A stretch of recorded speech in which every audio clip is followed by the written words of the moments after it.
Hey everyone, today I'm going to review the book World War Z, specifically Chapter 6, Part 4, Malibu, California.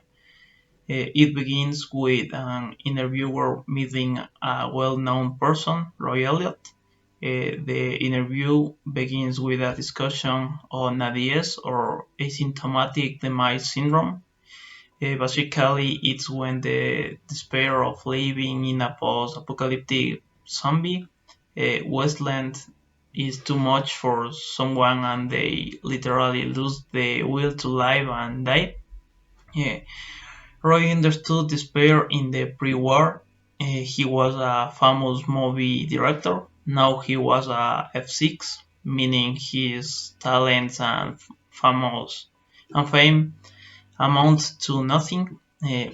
I think the most important thing starts when he found out about ADS because he took a camera and went to work.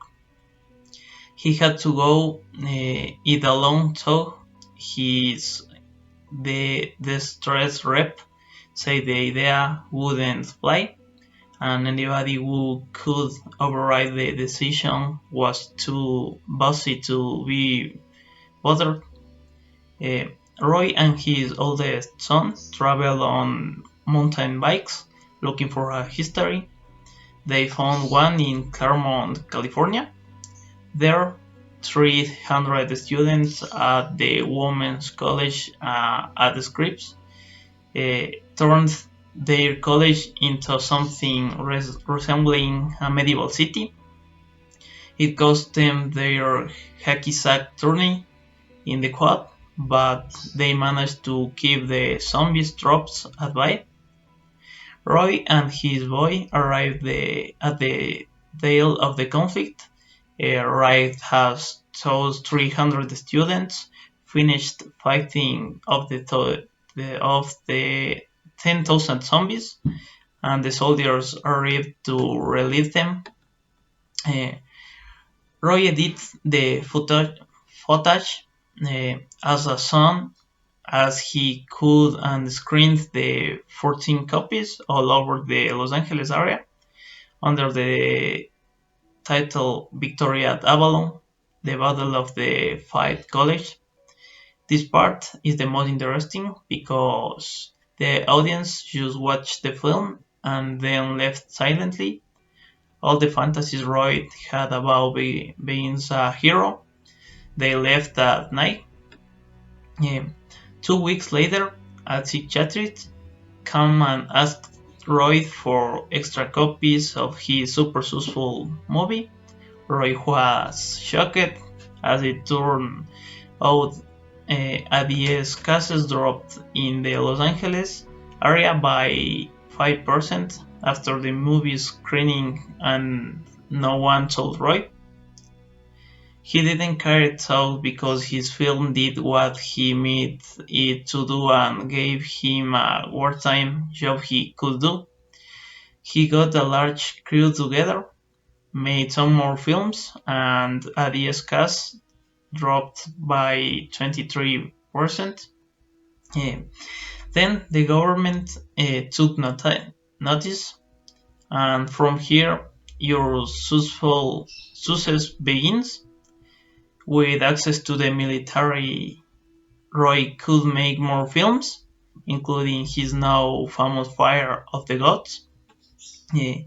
Fire of the Gods detailed the military development of two laser systems, Zeus and Mtel, zombie-killing laser machines, made them look like the coolest thing, except they weren't really that awesome.